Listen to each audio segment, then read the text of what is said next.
Seconde table ronde. Développer, valoriser et conserver nos entreprises en France. À quel prix ? Bonjour, bienvenue à tous ceux qui nous rejoignent sur ce colloque éthique. Comment expliquer la panne de production française ?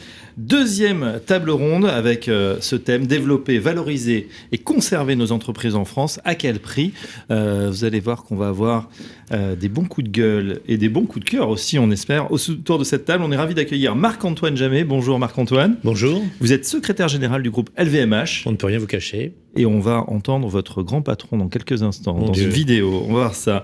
En tout cas, on est ravis que vous soyez là parce que, évidemment, si le tissu industriel français et économique est fait par des milliers et des milliers de petites entreprises, eh bien, il nous faut aussi des champions et LVMH en est un, et même européen, voire mondial.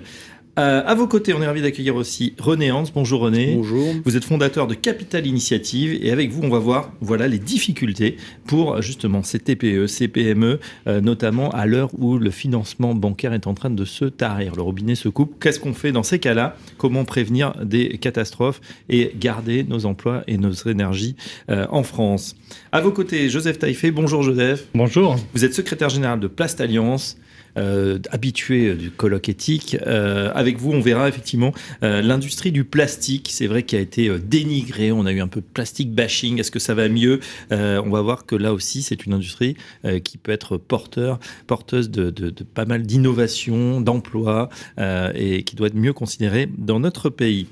Voilà, on démarre tout de suite. Si vous le voulez bien, je vous propose d'écouter Bernard Arnault, qui dans quelques instants va nous présenter effectivement quelque chose de symptomatique. C'est Sophie de Menton qui a voulu l'écouter et l'entendre. Marc-Antoine Jamet, juste présentez-nous le contexte avant qu'on voit cette vidéo. Je crois que cette vidéo, si c'est celle que je crois, on est dans l'Assemblée Générale, il y a une question d'un actionnaire tout à fait normal. Vous aviez un grand projet, un projet polytechnicien, un projet scientifique, un projet d'avenir. Vous l'avez abandonné. Pourquoi ? Ouais. LVMH, une question, là, juste avant qu'on écoute Bernard Arnault. C'est passé première capitalisation boursière européenne, oui. Un groupe de plus de 500 milliards. C'est vrai qu'on a besoin de ces champions, je le disais, le champion européen, mais pas seulement. Ça fait aussi vivre des dizaines de milliers de personnes en France, en Europe, dans le monde. On a besoin d'un champion industriel d'abord, parce que comme dans toute catégorie sportive, l'économie qui est aussi un sport, a besoin d'avoir des champions. Ici, ils sont tricolores, tant mieux. Je ne pense pas que les États-Unis soient tristes d'avoir Apple ou d'avoir Google. Je ne pense pas que la Chine regrette d'avoir Alibaba. Je ne pense pas qu'un certain nombre de pays regrettent d'avoir des grands champions. Les champions entraînent les autres. Les champions, c'est un écosystème. Les champions, c'est aussi de l'emploi. Et vous avez raison de le dire. Le groupe LVMH, c'est 196 000 emplois. Il y en a à peu près un quart en France. Et qui est un emploi qui est souvent d'ailleurs un emploi d'aménagement du territoire, comme le faisait la Datar autrefois. Les 18 sites de Louis Vuitton sont plutôt dans des territoires qui ont connu des difficultés. Je pense par exemple à la Drôme ou à l'Ardèche, qui avaient connu le désastre ou la débâcle de la chaussure.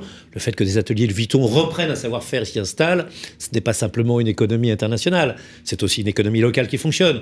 On a des économies qui sont profondément enracinées dans les territoires. Je pense au champagne, au cognac. On nous dit, vous allez délocaliser. Délocaliser le champagne, ça va être compliqué. Délocaliser le cognac, ça va pas être évident.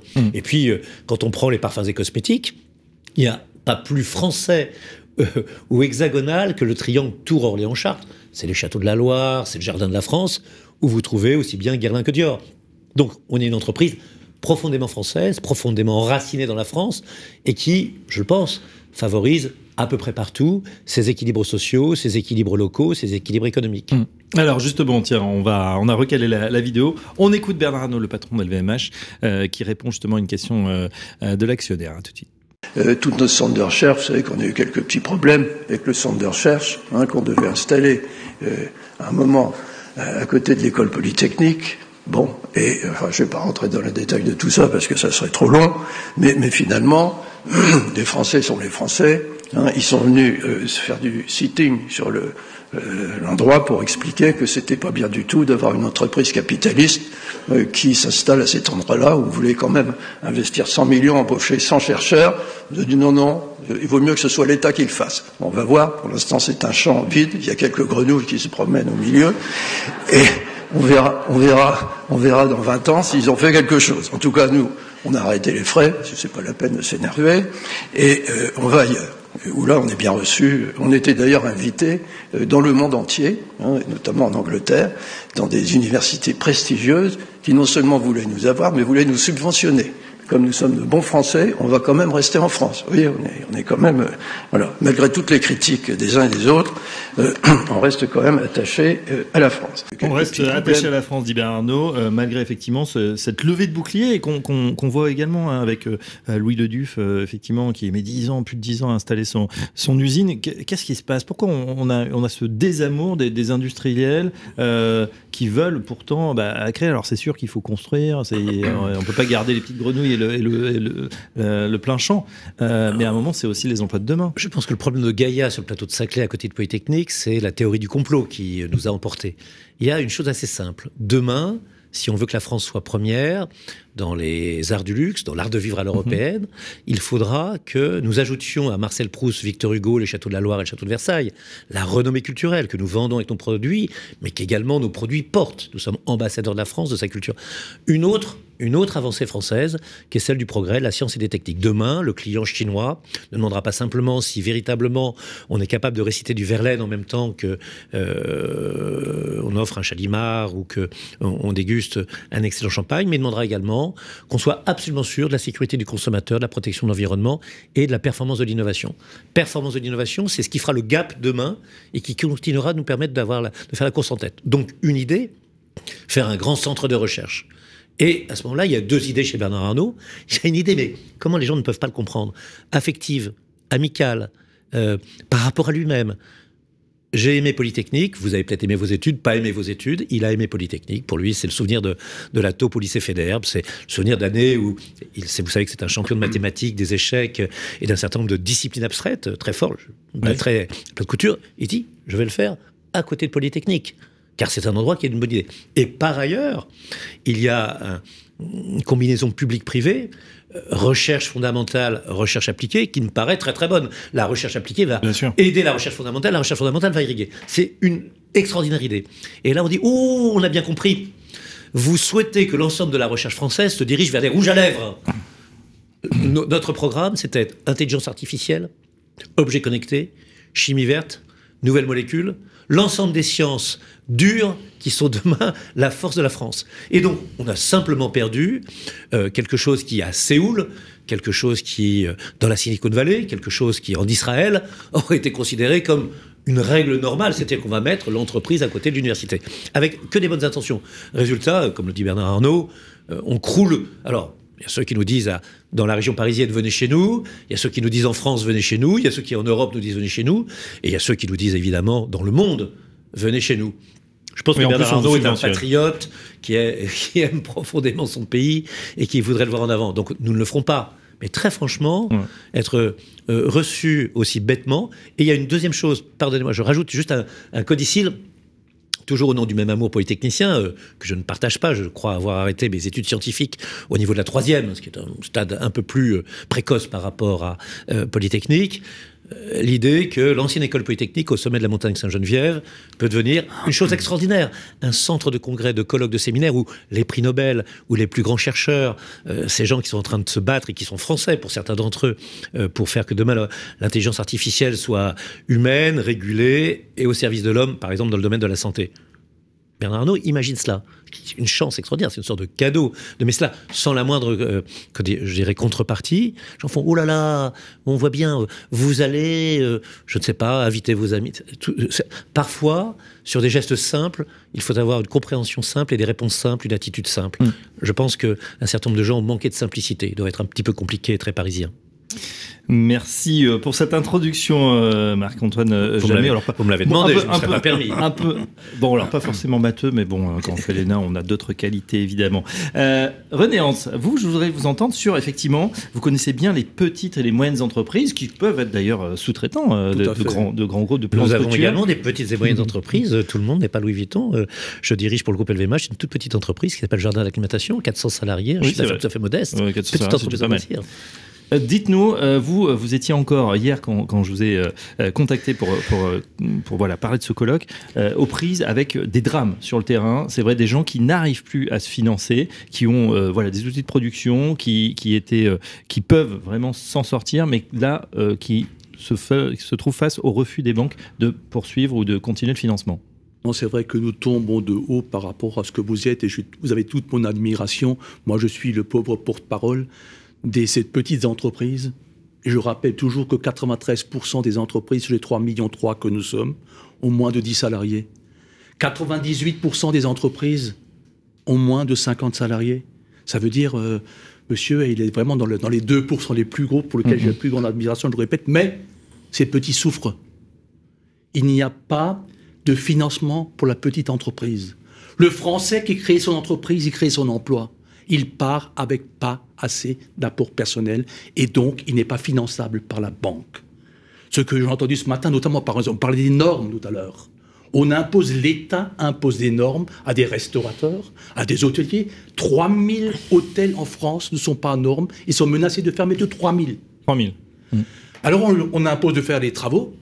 Et ces travaux, personne ne s'interroge comment la financer. On a eu un reportage sur Arte dans lequel il y avait, dans une vallée alsacienne, ça s'entend à mon accent, un restaurant qui a été, on lui a imposé des travaux de normes. Il a profité du PGE qui n'a pas suffi pour financer ses travaux. Il manquait 300 000 €. Les artisans étaient remontés contre lui. On était allé jusqu'à des menaces de mort. Capital Initiative, qui est le modèle de rachat temporaire d'actifs, lorsqu'une entreprise in bonis a un besoin de financement que la banque ne fait pas, nous rachetons un actif pour le relouer. Nous avons racheté les murs de cet hôtel et tous les entreprises ont été payées, l'hôtel tourne toujours. J'ai un deuxième cas. Vous avez terminé les travaux, du coup? Oui, bien sûr. Non, les travaux étaient finis, mais pas payés. D'accord. Les travaux étaient finis, pas payés, et depuis un an, les artisans, qui étaient eux-mêmes en danger, je rappelle quand même qu'en France, une entreprise sur 4 qui dépose son bilan est elle-même victime d'un impayé.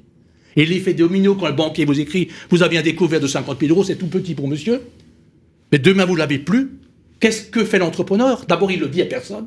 Il vient nous voir, nous, quand c'est trop tard, et il ne va plus payer ses fournisseurs pour régler le problème financier qu'il a là. Parce qu'avoir un problème avec la banque, c'est une honte, on ne le dit pas, et on a peur que les clients vont fuir, on a peur que les fournisseurs vont fuir. Donc il y a un problème réel, et je voulais dire, pour ceux qui sont aux normes, ceux qu'on a financés, ceux que les banques n'ont pas financés, ils ne font pas, ils ne sont pas en normes, ils sont toujours des criminels à la limite, parce qu'on dit qu'il peut avoir un mort chez vous, n'est-ce pas?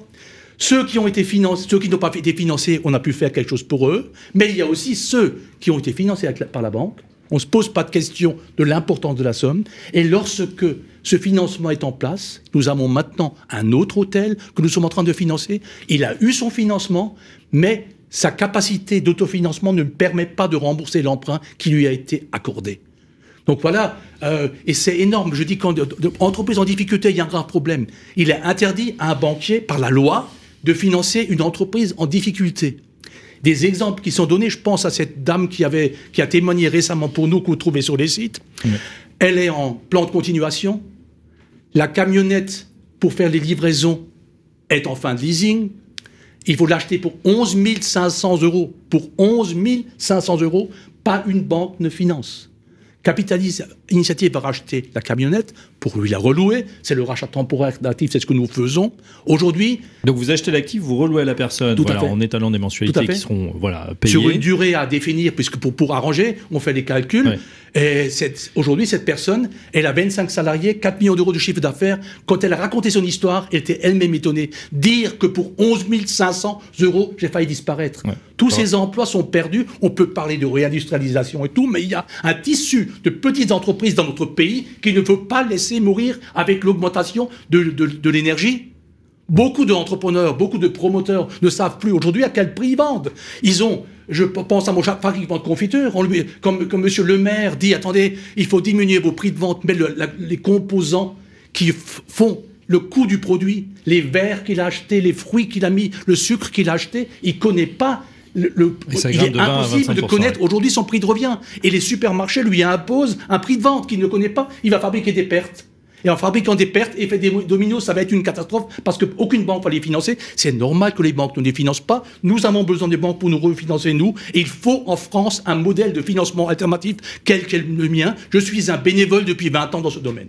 Bon, je vous avais promis, justement, des coups de gueule. Je vous l'avais dit, ça serait animé cette table ronde. Réaction Marc-Antoine Jamay, après on poursuit le tour de table. Non, mais le coup de gueule il est tout à fait compréhensible et il serait triste que l'initiative ne soit pas assez récompensée. L'audace, l'envie de créer, l'envie d'être entrepreneur.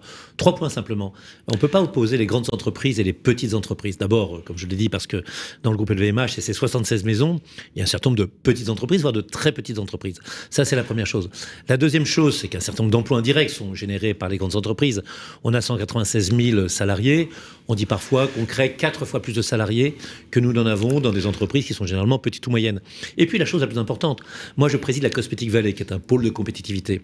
Autour de Guerlain, autour de Dior, on trouve l'ensemble de la chaîne de valeur. Ce qu'on oublie généralement de dire, on célèbre la Silicon Valley, pas assez la Cosmetic Valley, c'est-à-dire l'olfaction, la formulation au début, les tests, le packaging au milieu, le dédouanement, l'expédition à la fin, l'ensemble de la chaîne de valeur. On serait en Allemagne, on serait BMW, Mercedes, Audi et Volkswagen, on dirait c'est un tissu industriel à l'allemande et on dirait c'est fabuleux. Là, on le fait avec 80% des adhérents de la Cosmetic Valley, tirés par L'Oréal, tirés par les géants bien évidemment, parfois étrangers, Shiseido et Estée Lauder, sont des PME. Donc, il y a des écosystèmes où grandes entreprises et petites entreprises sont évidemment solidaires. Et voilà, la cosmétique, en France, ce sont des petites entreprises tirées par des grandes. On pourrait dire également les vignerons de Champagne, ou de Cognac, ce sont généralement pas des gens qui ont 3000 salariés. Voilà, donc il y a quand même les grands et les petits ont des choses. Mais j'entends le coup de gueule et j'entends surtout la vigueur, la sincérité, la force, ponctuée de cet accent alsacien qui nous donne en plus un sérieux terrible. Nous, on part avec 3 mètres en arrière de vous parce que vous avez la crédibilité et la légitimité, nous on l'a pas. Mais on essaiera de dire qu'on est solidaire quand même.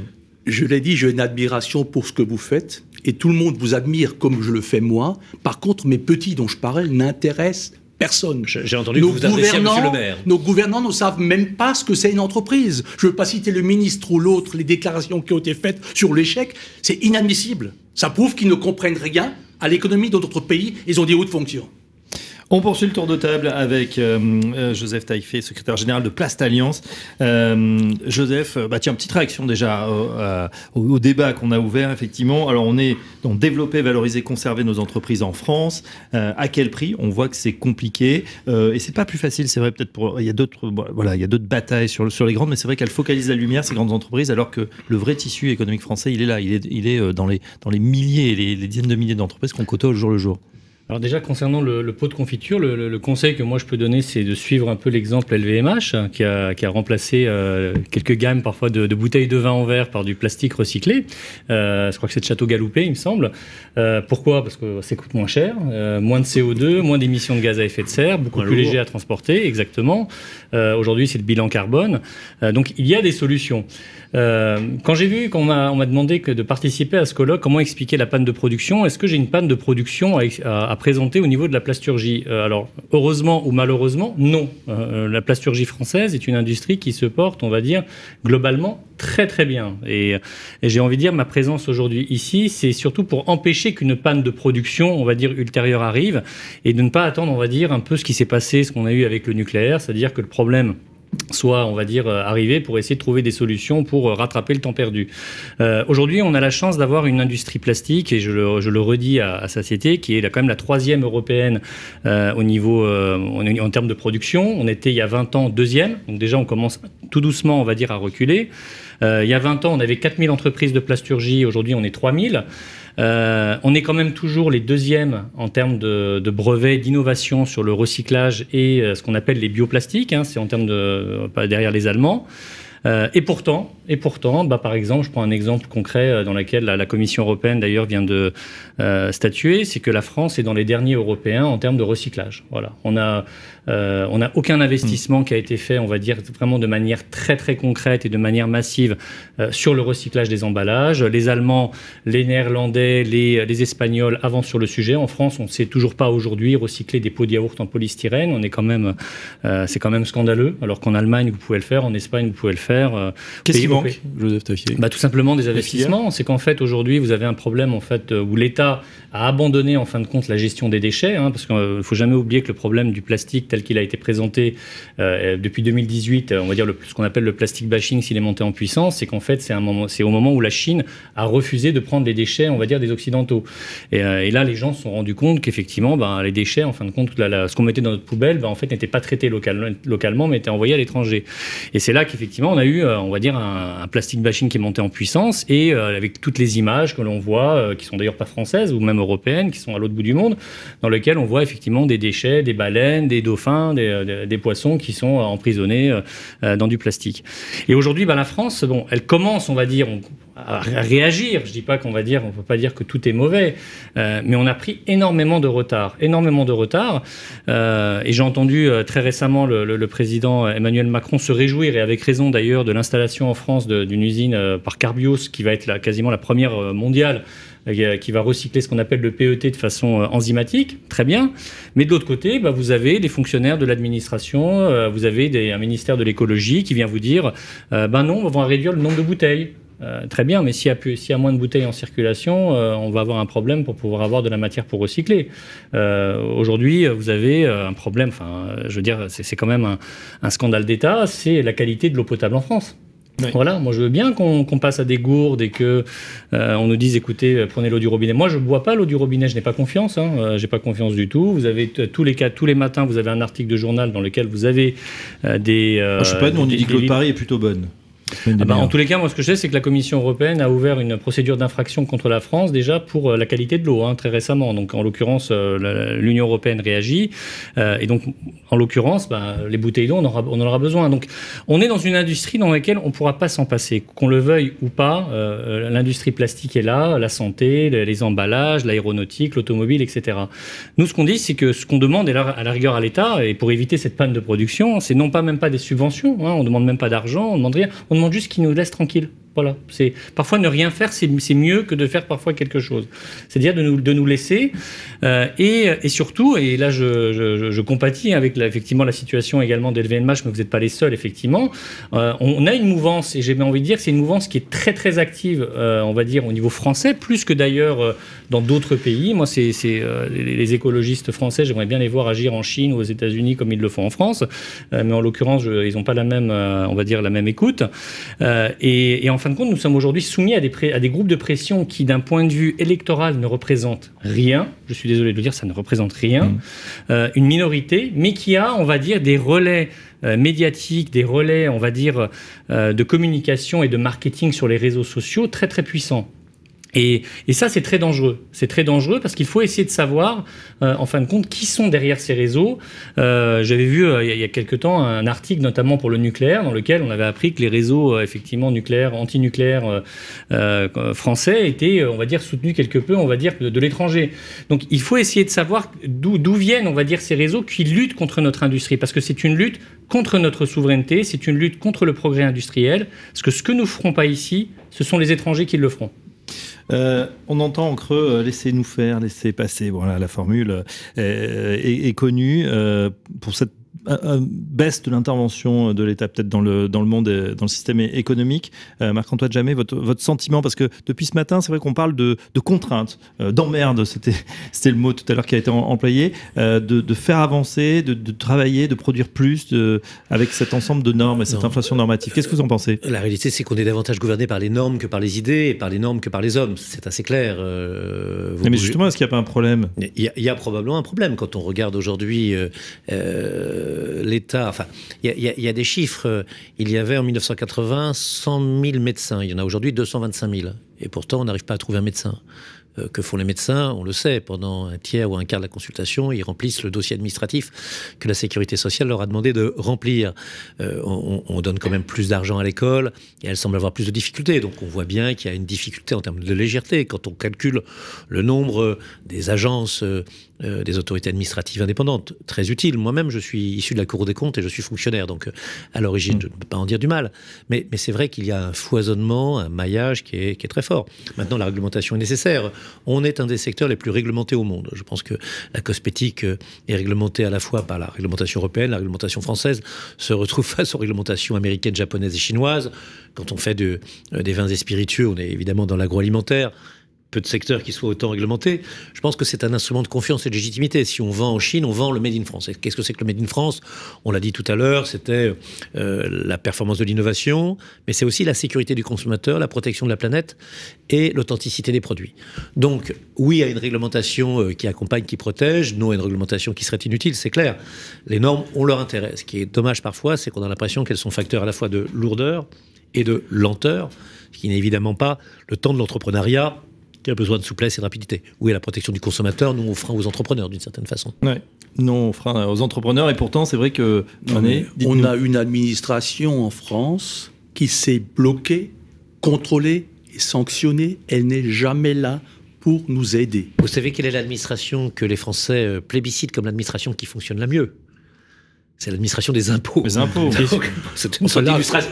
On pourra faire un débat une autre fois. J'ai quelques contrôles qui me viennent. Vous n'imaginez pas à quelle sauce sont mangés ces petits entrepreneurs. Mais c'est une sorte d'illustration de ce que vous dites, c'est-à-dire que l'administration que les Français considèrent comme celle qui marche le mieux, bloque, contrôle, sanctionne. C'est celle des impôts. À côté, je crois qu'ils mettent la gendarmerie et la police. C'est donc toutes les administrations verticales et les administrations de contrôle. Vous n'avez pas tort, apparemment. C'est même un sentiment que ceux qui en sont les victimes. On devrait aider quand même. La fonction publique devrait nous aider à mieux entreprendre. Vous êtes quand même, j'espère.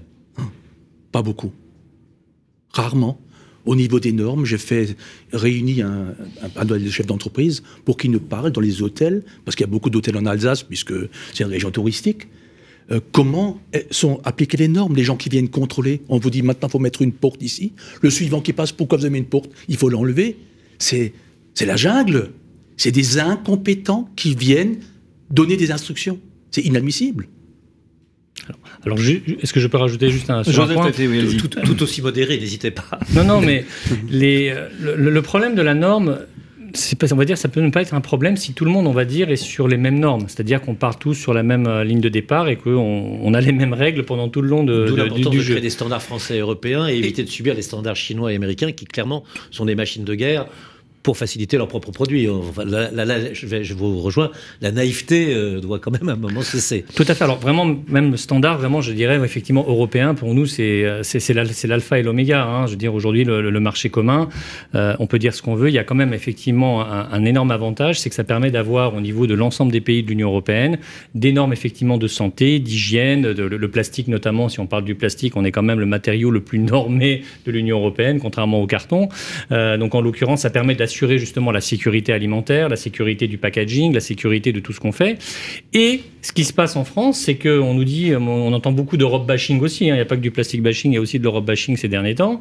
On nous dit, mais l'Europe, il nous casse les pieds. Non, moi je vous le dis franchement, par exemple pour la partie plasturgie, c'est aujourd'hui la France qui crée des normes qui vont au-delà de ce que l'Europe a prévu. Je veux dire, ni l'Allemagne, ni n'a prévu de la fin des plastiques à usage unique en 2040. Il n'y a aucun pays européen qui l'a prévu, d'ailleurs ça n'arrivera jamais, mais en l'occurrence c'est la France. Donc c'est pour ça, je le dis de manière, on va dire sincère vis-à-vis également du président Macron, quand j'ai entendu qu'il voulait une pause environnementale au niveau de l'Union européenne, je trouvais ça un petit peu culotté, parce que justement je trouve que la France, elle va beaucoup plus loin, on va dire, que ce que l'Europe exige en matière environnementale, et les fonctionnaires, on parle des fonctionnaires, les fonctionnaires de Bruxelles, je pense qu'il serait intéressant de voir comment ils travaillent, parce qu'en tous les cas, nous, ce qu'on voit, c'est effectivement qu'ils sont, on va dire, ils travaillent avec, on va dire, le privé de manière, on va dire, beaucoup plus ouverte que ce qu'on peut avoir en France, on va dire. C'est un vrai souci, Marc-Antoine Jamay, que vous soulignez, c'est-à-dire que dans la compétition internationale, donc vous êtes en plein dedans, on a l'impression que des fois, on regarde par le petit bout de la lorgnette à faire des normes ou à créer de la norme pour ce qu'il faudrait faire en France, comme si on allait lancer le là pour toute la planète, alors que le reste du monde, finalement, pense aussi plutôt à ses intérêts et pousse ses industriels. Est-ce qu'on n'a pas un risque de décrochage, justement, à essayer de, comme je disais tout à l'heure, laver plus blanc ou plus vert que vert? Il y a une chose qui est totalement vraie qui vient d'être dite, c'est l'espoir pour la France d'être le bon élève de l'Union européenne, et du coup, il y a cette espèce de mouvement de surtraduction des normes européennes dans le droit français que j'ai noté également, c'est-à-dire l'Union européenne, mais vous ferez ça dans 10 ans, la France dit vous ferez ça en 5 ans, vous ferez ça à 95%, la France rajoute vous ferez ça à 99%, il y a ce désir d'être un bon élève qui est un peu caricatural, parce que j'oppose parfois à tort, parce que ce sont deux secteurs essentiels, la cosmétique à la santé et à la chimie. La santé a évidemment un avantage très fort sur la cosmétique, c'est qu'elle guérit les gens et des maladies. Donc on peut être compréhensible. Voilà. La chimie qui est allemande et qui est puissante est absolument pas encadrée comme par exemple la cosmétique, ou avec la même dureté ou avec la même rigidité. Et donc c'est vrai que parfois on agit par naïveté, qu'on se retrouve avec des secteurs dans lesquels on est champion et où on accepte qu'une majorité d'États européens nous imposent des règles qui sont trop fortes. Maintenant, ces règles, il faut le reconnaître également, je le redis, si le client chinois qui a connu du lait frelaté, qui a connu un certain nombre de contrefaçons, estime que les produits français sont les meilleurs, et il a raison, c'est aussi parce que dans le domaine de l'aéronautique, dans le domaine de la machine et outils, dans le domaine du nucléaire, dans le domaine du luxe également, il a l'assurance que les réglementations domestiques lui apportent une garantie totale. Il ne croit pas obligatoirement à la réglementation de son propre pays. Je peux parler du consommateur indien ou d'autres consommateurs également. Et en revanche, il croit à la réglementation européenne. Donc, il y a à la fois une blessure, une difficulté, une lourdeur, et en même temps un avantage comparatif sur les autres. C'est la certitude, ou à peu près, que l'Europe, la France, sont des pays qui sont administrés au bénéfice de ceux qui en sont les citoyens. Ce qui est quand même une chose qui caractérise les démocraties souvent. René Hans, là, donc vous nous avez fait un constat assez dur, hein, effectivement, de cette situation des petites et moyennes entreprises, mais réaliste, effectivement. Les pistes de solutions, qu'est-ce qu'il faudrait faire pour justement alléger peut-être le fardeau? Alors, le besoin de financement, voilà, le fameux fonds de roulement, c'est quelque chose qu'on connaît, notamment pour les entreprises en croissance. Mais à un moment, voilà, vous demandez aussi plus d'écoute, plus de la part peut-être pas des pouvoirs publics, mais au moins des banques. Je pense que les entrepreneurs eux-mêmes peuvent se prendre en main, ce qu'on a entendu plusieurs fois ce matin. Moi, je dis, se plaignent tous. Pas de financement pour les PME. Nous sommes 3 millions de PME en France. Si chacun ne mettait que 1 000 € dans le panier, il y aurait 3 milliards. On pourrait commencer par faire quelque chose de sérieux, parce que ce que je fais, je suis encore le petit pousset du financement en France. Un capital initiative par région me ferait du bien, mais je répète, ce que disait Gérard Nicou il y a des années, qui parlait un peu comme moi, il disait agir plutôt que de gémir. Et je pense que là, il y a un réveil qui peut se faire, et moins de contraintes, ça c'est évident, on l'a assez dit maintenant dans la journée. Joseph Taillefer, justement, alors nous avez parlé bien sûr de l'industrie, et vous avez participé d'ailleurs je crois que Paris a été la capitale, hein, de la lutte contre les déchets plastiques il y a encore une semaine. Enfin, il y a eu beaucoup de débats à ce sujet. Vous avez participé à des émissions également chez d'autres confrères. Est-ce que vous avez un sentiment justement que le plastic bashing est en train de diminuer ou pas trop? Le plastic bashing est un concept français. Hein. Je vous le dis clairement. Hein, il n'y a pas sortez, ça ailleurs. En fait, quand vous sortez, personne ne dit qu'il n'y a pas de pollution, on va dire, par déchets, mais c'est pas les solutions qui sont, on va dire, proposées par les autres pays ne sont pas les mêmes que ce que la France prévoit. C'est-à-dire que nous, moi je suis très souvent à Bruxelles, on voyage, on va même récemment, je veux dire, au Maghreb, notamment pour du recrutement pour nos entreprises en France. J'y reviendrai d'ailleurs si vous m'autorisez tout à l'heure sur ce sujet-là. En fait, on n'a pas du tout la même perception du plastique que ce qu'on a en France aujourd'hui. Hein. En France, de toute façon, la chasse, le plastique, les avions, enfin, j'ai envie de dire, on a toute une liste, on va dire, de types d'industries dans lesquelles on est quand même très bon, qui sont vraiment attaqués, et je le redis, de manière assez suspecte. Vous parliez du traité, c'est quand même assez intéressant, c'est qu'effectivement, le gouvernement pensait que ce traité, l'étape, hein, c'était juste une étape à Paris, à l'UNESCO à Paris, il y aura une autre étape au Kenya. Et le traité, au final, s'il y en a un, il sera en 2025, fin 2024. Mais ce qui est intéressant, c'est que la France attendait effectivement on va dire que ce soit effectivement un énorme succès. Bon, on se rend compte quand même que le plastique, c'est quand même le matériau qui arrive à réunir des pays qui peut-être ne sont pas, on va dire, très amis en temps normal, hein, notamment les États-Unis, la Russie, l'Iran, l'Arabie Saoudite, la Russie, l'Inde, etc. Donc vous avez quand même les 4/5 de l'humanité qui viennent dire non, nous, le plastique, on en a besoin pour le développement. Et à un moment donné, on veut continuer. Et vous avez la France avec, on va dire, un petit groupe d'États qui, et pas l'Union européenne d'ailleurs, le programme de l'Union européenne n'est pas du tout, on va dire, le même que la France à notre sens, qui essaie de faire encore jeu à part. C'est toujours la même histoire, c'est d'essayer de faire plus blanc que blanc. Mais le problème, c'est que pour pouvoir donner des leçons, il faut pouvoir aussi, on va dire, être crédible. Vous ne pouvez pas venir dire à l'Allemagne, par exemple, qui est à peu près, on n'est pas loin de 50, où ils recyclent 50% de leurs emballages et où il n'y a pas de décharge. Je prends l'exemple de l'Allemagne, il n'y a aucune décharge en Allemagne, ils ont interdit ça. La France, avec ses 21% de recyclage des emballages et c'est à peu près 30 et quelques % de décharge et le reste en incinération, il ne peut pas venir dire « moi, je vais vous donner des leçons sur le plastique ». C'est pas possible. Donc, à un moment donné, il faut effectivement, on va dire, devenir raisonnable, comprendre qu'à un moment donné, et c'est toute notre inquiétude, c'est pas de se dire est-ce qu'il y aura du plastique demain en France? Il y en aura. La seule question, c'est qui va le fabriquer. C'est tout. Je veux dire, à la fin, sinon on arrête de le faire, les emballages. Il y aura des emballages qui seront faits au niveau européen. Et d'ailleurs, j'avais abordé un petit peu le sujet juste avant l'émission avec vous. C'est qu'en plus, au niveau européen, il y a ce qu'on appelle la taxonomie verte qui effectivement est en train d'être mise en place pour justement différentes catégories de secteurs. Et en l'occurrence, il faut savoir quand même que l'utilisation de plastique recyclé, alors à très haute dose, très concrètement 65% dans des emballages, va être considéré comme contribution essentielle à l'économie circulaire, c'est-à-dire on rentre dans la finance verte. Donc c'est quand même très très important. La Commission, même dans des emballages à usage unique. Donc, et donc ça, en l'occurrence, c'est très très important par rapport à ça. Et donc en termes de stratégie, je veux dire, moi je mets à la place des entreprises. Effectivement, ce que je vais chercher, c'est d'avoir de la matière recyclée. Or, pour avoir de la matière recyclée, il faut avoir une industrie du recyclage. Ce que chose en France aujourd'hui, on a de manière assez limitée parce qu'on ne recycle quasiment que les bouteilles d'eau. Donc retard à l'allumage, une fois de plus. Voilà, pour on est en retard. On essaye de rattraper. Ça se fait s'il y a des initiatives quand même. Il y a des initiatives. Alors, il y a des initiatives étrangères. Je salue, merci les Américains. C'est encore eux qui viennent débarquer en Normandie pour nous sauver, parce que vous avez quand même la plus grande usine de recyclage chimique du monde qui va être installée en France. Donc, Eastman. Vous avez d'autres acteurs, Loop, etc., qui y sont. J'ai parlé de Carbios également, qui est très bien. Vous avez également beaucoup d'entreprises, des PME, un tissu de PME. Aujourd'hui, la semaine dernière, j'étais dans une entreprise qui s'appelle Reviplast dans le Limousin, qui recycle en fait ce que les autres ne recyclent pas, c'est-à-dire vraiment des choses, des produits que les grands du recyclage ne veulent pas. Total Energy investit énormément également dans le recyclage.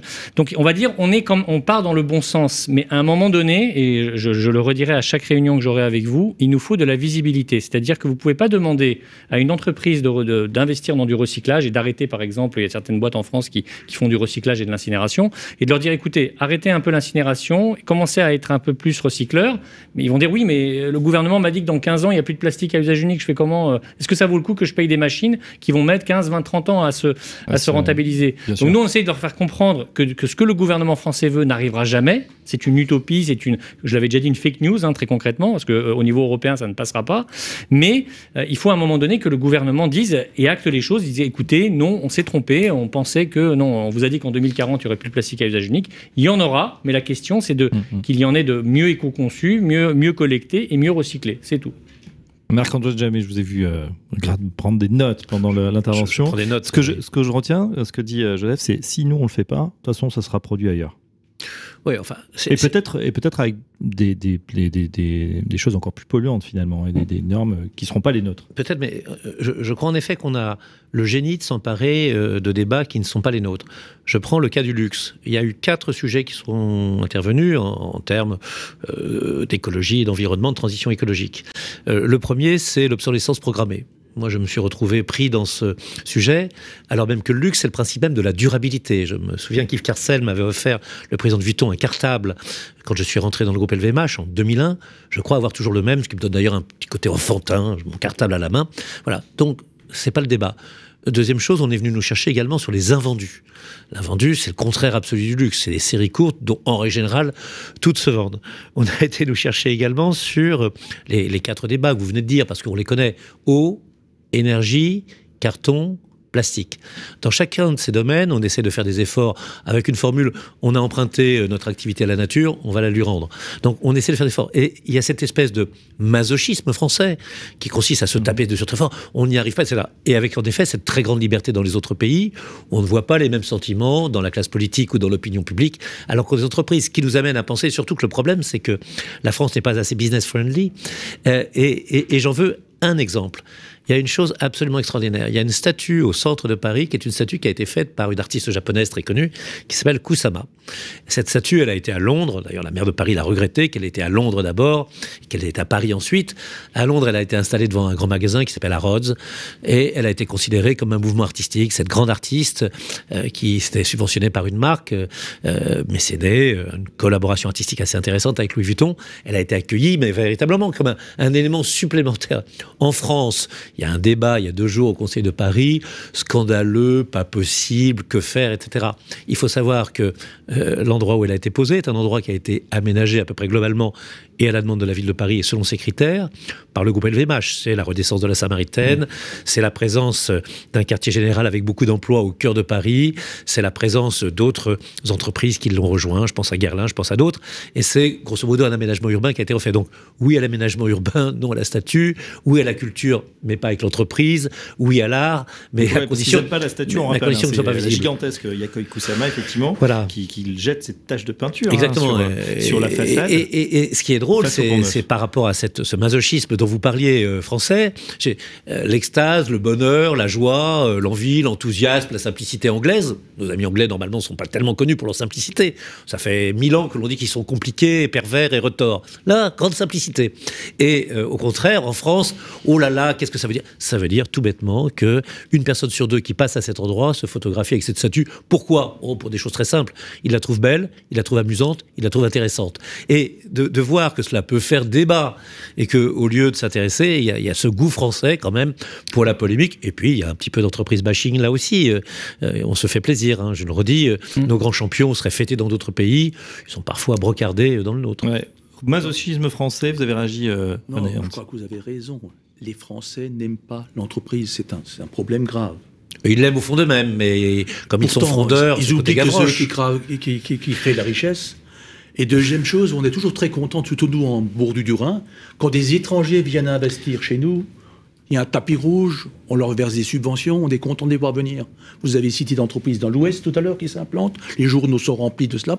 Pourquoi les entrepreneurs français ne peuvent pas le faire, eux, en France? Est-ce qu'un Français ne sait pas fabriquer des batteries? Il faut me répondre. Quand un étranger vient, c'est super, c'est génial. Et alors, en termes d'emploi, quand tu lis à la presse, on nous dit oui, ça coûte 300 000 € de subventions, mais l'épargne des Français, et au lieu de donner des subventions, est-ce qu'il ne faut pas une participation au niveau de l'État pour que la production reste réellement française? C'est une question qu'il faut se poser et qui est intéressante. Oui, vous n'êtes pas loin de l'Allemagne.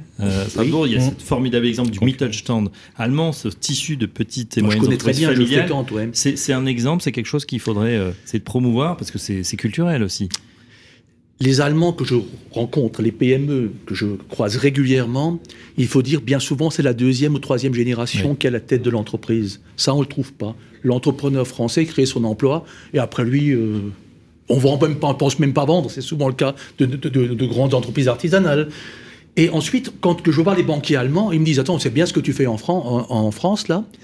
La PME mieux financée, mais on nous dit il y a des garanties familiales. » Et c'est vrai que ce matin, j'ai entendu Arnaud Montebourg qui disait financiarisation de l'économie. Les gens comme Liber ou Aguerre, qui sont des mondiaux, c'est encore une entreprise familiale qui n'est même pas cotée en bourse. Là, cette culture familiale qui est au bord du Rhin, c'est réel, où il y a des entrepreneurs qui durent plusieurs générations, et ces entreprises solides en France, on nous apprend, attention, ta SARL est tellement en danger, mets les murs à l'extérieur, parce que tu peux être mis à mort par tout le monde, par le banquier, par le fils, par tout le monde. Donc, fais en sorte que l'entreprise soit pauvre pour que tu te prennes bien. Il est impensable qu'un entrepreneur allemand ait l'actif de l'immobilier d'une SCI à l'extérieur de l'entreprise. Tout appartient à l'entreprise, ça paraît normal. Et c'est la richesse d'une entreprise qui peut vivre et survivre, ce qui n'est malheureusement le cas dans notre mentalité de latin français. Possible. Vous êtes encore choqué, cher ami, je crois, non? Pas tellement. Sur les groupes familiaux, je ne pense pas que je sois totalement hostile à votre démonstration, même si je sais, par exemple, que le luxe italien a disparu en partie, ou a été repris et développé par d'autres, parce que justement, la transition familiale n'était pas possible. Oui. Donc oui, la transition familiale allemande a fonctionné. Non, la transition familiale italienne, souvent, n'a pas fonctionné. On va parler des difficultés qu'a pu avoir certains grands groupes automobiles italiens, voilà. Mais en revanche, je peux vous dire, exemplarité, exceptionnalité, excellence, qui est le credo de Bernard Arnault. Ces valeurs qui sont des valeurs individuelles deviennent des valeurs familiales, et ces valeurs familiales deviennent des valeurs entrepreneuriales. Et donc, sur l'exemple d'un patronat venu du nord de la France et qui dit souvent, et qui a raison, qu'il faut que chacun des salariés considère que l'entreprise est également la sienne. Oui, cette notion familiale, il y a une notion de constance, il y a une notion de durabilité, il y a une notion de personnalisation des buts, des objectifs, des directions qui donne une meilleure efficacité. C'est assez clair. Dans ce que vous avez dit pour l'Italie, c'est vrai pour l'Allemagne maintenant aussi. Les premières générations, souvent que le grand-père d'après-guerre qui est à la tête, et quand celui s'arrête, le fils ou le petit-fils ne continue pas. Il y a une grosse marque de tracteurs qui a été vendue à John Deere. Ils sont allés s'exiler aux États-Unis. Il y a quelques fourmis qui ont enfanté des cigales parfois. Oui. Et des Chinois investissent beaucoup maintenant dans les entreprises, dans les petites entreprises allemandes. Donc ce qui arrive à l'Italie arrivera à l'Allemagne par faute d'entrepreneurs. C'est vrai qu'on est tenté patrimonialement aussi peut-être de vendre. On se souvient de KUKA, les robots allemands qui ont été vendus. Bon, voilà, il faudrait essayer de préserver effectivement notre tissu et nos talents. Un dernier mot de conclusion. On va faire un petit tour de page et puis après, ça sera le moment de conclure. Joseph Taillefer, justement, sur ce que vous vouliez dire, nous faire passer comme message par rapport à votre industrie. Vous avez prononcé le mot talent, parce qu'en fait, on a aujourd'hui la problématique que les entreprises, alors pas seulement de la plasturgie d'ailleurs, mais dans beaucoup de secteurs industriels, c'est le manque de main-d'œuvre aujourd'hui. On a des gens qui vont partir à la retraite, on a des départs à la retraite de manière de plus en plus importante. Vous avez la crise Covid et qui a entraîné, on va dire parfois pour certains salariés, le désir de changer complètement de vie. Et en fait, si panne de production, j'ai envie de dire, il y a parfois dans certaines usines et qui sont obligés de s'arrêter, c'est parce qu'ils ont personne pour pouvoir subvenir, on va dire, aux commandes. Et il y a des machines qui sont à l'arrêt. Et nous, en l'occurrence, on voit qu'est-ce qu'on fait. On essaie de voir les lycées professionnels. Les lycées, ils disent, écoutez, nous, on va bientôt fermer aussi nos classes parce qu'on n'a pas assez d'élèves. Parce qu'en fait, les gens, ça les intéresse pas de travailler dans l'industrie. Et on a essayé de trouver une solution pour nos entreprises. Et on est allé, c'est l'expérience qu'on a vécue tout récemment en Tunisie, dans laquelle on a été reçu par la Chambre de commerce et d'industrie de Tunisie, en présence du consul général de France d'ailleurs, en présence également de la représentante de l'Office de l'immigration au titre de l'ambassadeur de France. Et en fin de compte, on a noué un partenariat pour l'emploi. C'est-à-dire qu'on a noué un partenariat pour l'emploi et on s'est dit, écoutez, on a des besoins de main-d'œuvre en France. Il y a peut-être chez vous des gens qui aujourd'hui sont disponibles pour travailler. Est-ce que ce serait pas mieux pour tout le monde qu'on puisse éventuellement faire correspondre un petit peu les besoins par rapport, on va dire aussi aux besoins en français. En l'occurrence, on a des jeunes et on a rencontré des chefs d'entreprise qui sont venus vers nous. Il y a quatre entreprises qui nous ont accompagnés, tout secteur, aéronautique, automobile, produits finis et santé, et qui ont rencontré des jeunes mais motivés. C'est-à-dire que les gens disaient, moi je suis technicien de maintenance, pour ceux qui connaissent un peu le milieu industriel, vous savez que les techniciens de maintenance, c'est très très difficile d'en trouver. Des outilleurs, j'ai une boîte qui cherchait un sellier pour faire du cuir, pour des intérieurs d'avion, c'est très compliqué d'en trouver. Et en l'occurrence, là il y avait des candidats, mais formés, avec des réelles compétences, francophones, donc totalement intégrables immédiatement, et qui aiment l'industrie. C'est-à-dire qu'on n'a pas du tout la même mentalité. Ils disent, moi je suis fier de travailler, où j'ai fait des études et je veux travailler dans l'industrie plastique française, ou actuellement je travaille dans l'industrie plastique tunisienne, mais je souhaiterais bosser éventuellement en France, ou éventuellement faire ce qu'on appelle la migration circulaire, que l'Europe également soutient par rapport à ça.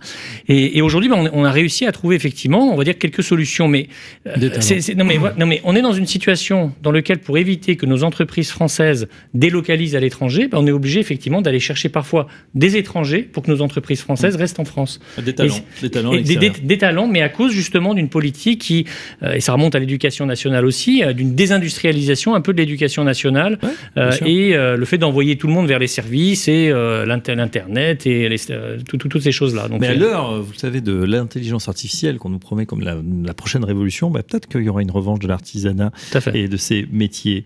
Marc-Antoine Jamay, vous y croyez ? J'y crois, mais si on doit conclure, moi je voudrais conclure sur 3 débats. Il y en a un premier qui est étonnant, c'est que quand on parle du groupe LVMH, on dit parfois surprofit dû à la crise. En quoi le groupe LVMH qui n'est pas dans l'énergie, en quoi le groupe LVMH qui a fermé l'ensemble de ses réseaux en Russie, le groupe LVMH qui parfois importait, je pense aux cosmétiques, certaines huiles d'Ukraine, a bénéficié de quoi que ce soit. Et soudainement, on est mis au même rang que d'autres qui ont pu en effet être dans une situation objective qui a permis que essor du commerce international, crise de l'énergie, de gagner de l'argent. Premier débat. Deuxième débat, moi j'entends sur tous les bancs des assemblées le groupe LVMH qui ne paye pas d'impôts. Le groupe LVMH est juste le premier contribuable français, verse 5,5 milliards d'impôts sur les sociétés, 2,4 milliards de TVA, verse l'équivalent de 22 hôpitaux parisiens, de 10% du régime famille de la sécurité sociale, et néanmoins il y a encore des gens qui croient qui disent « Ah mais vous ne payez pas d'impôts ». Et la troisième chose qui est assez folle, qui est de considérer que vraiment c'est la France subit ou je ne sais quoi. D'abord, il n'y a pas dans la Déclaration universelle des droits de l'homme et du citoyen l'obligation d'acheter un sac à main. Ça n'y figure pas. Donc chacun est libre. Deuxièmement, ce qui est drôle, ce sont les mêmes qui disent les centrales nucléaires c'est pas bien, les avions c'est dangereux, les voitures c'est polluant, qui ont à redire sur des produits qui viennent quand même en règle générale de la nature et du territoire. Ils devraient plutôt les encenser. Et puis surtout, à la fin, il faut quand même se rendre compte de 3 chiffres qui me paraissent fondamentaux. Le groupe LVMH vend 5% de ses produits en France. Et il les vend souvent à des personnes qui sont touristes ou étrangères. La deuxième chose, il paye 50% de ses impôts en France. 5% de vendus, 50% de ses impôts. Alors qu'il faut bien savoir que M. Xi Jinping, on le comprend, d'autres également, M. Modi, estiment que quand on vend quelque chose chez eux, c'est plutôt chez eux qu'on devrait payer des impôts. Donc ça peut parfois se comprendre, parce qu'on nous dit, mais pourquoi pas 100% ? Elle expliquait à tous les autres pays que la base fiscale ne serait qu'en France. Et troisième chose, on a 100% de nos productions qui sont en France et en Europe. 5% de nos produits vendus, 50% de nos impôts payés, 100% de nos voilà. Et donc, quand on disait tout à l'heure, c'est un peu le but de cette émission aussi, de réconcilier les Français avec l'entreprise.